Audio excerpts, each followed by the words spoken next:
Hey guys, in this video, I'm going to be laying out the 3 different types of certifications that you can have as a strength and conditioning coach. Probably a week doesn't go by that I don't get one or more emails asking basically what certification you should have as a strength and conditioning coach. And although every certification can provide a certain level of knowledge and can help you on your career, really there's only a couple that will make sure that you can get hired from, that allow you to be hired.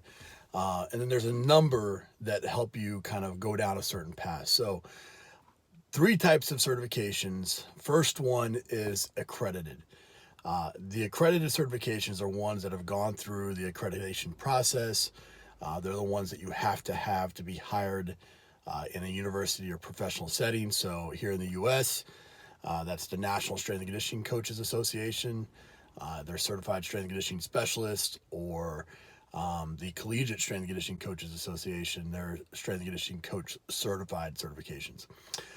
Internationally, you've got the UKSCA in Europe, and you've got Australia, Australian Strength and Conditioning Association, the ASCA's certification as well, and they have different levels. Both of those have different levels that are kind of government driven. So if you're going to be in this profession, those are the certifications that you should start with. I think so many times I get questions or from young coaches, should I get the USAW or should I get FMS or whatever? If you want to be hired and be in this profession, you need to have an accredited certification. Next up, you have philosophical certification. So this is things like Exos, Mike Boyle certification, Joe DeFranco certification. This is where you identify with a certain type of philosophy, and you want to go down their methodology. So Power Athlete has this. A number of other organizations have philosophical certifications. These don't have to go pass through any kind of rigorous accreditation process where they're reviewed and ultimately can hold up in a court of law. This is really just you're identifying with a certain type of training, and you want to have more knowledge about that methodology. So again, nothing wrong with these types of certifications. They're just ones that I would not get until I have my CSCS or my certified strength and conditioning specialist from the NSCA or the CSCCA, the UKSCA, the ASCA. Those are the ones you have to be hired. From there, and likewise with the philosophical ones, sometimes those can work against you. If I don't think very highly of the Exos certification, which is not the case, I have that one. I think they do a great job.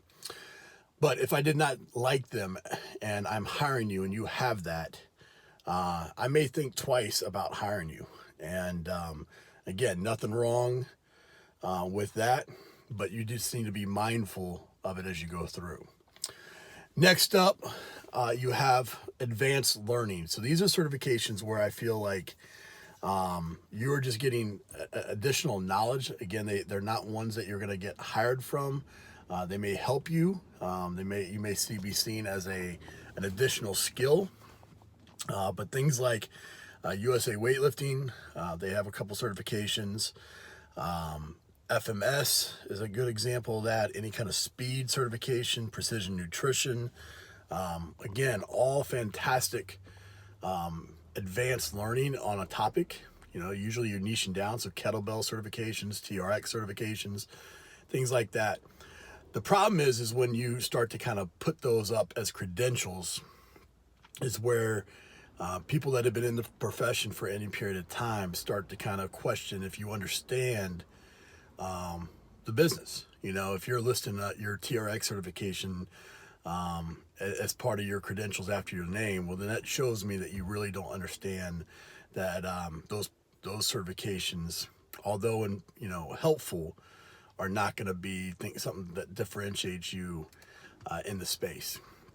So I would encourage you, again, if you're listening to this, take an inventory of your certifications, understand what those three different levels are. Make sure if you are backloaded there with a lot of advanced learning certifications that you go ahead and you get the CSCS and those types of things.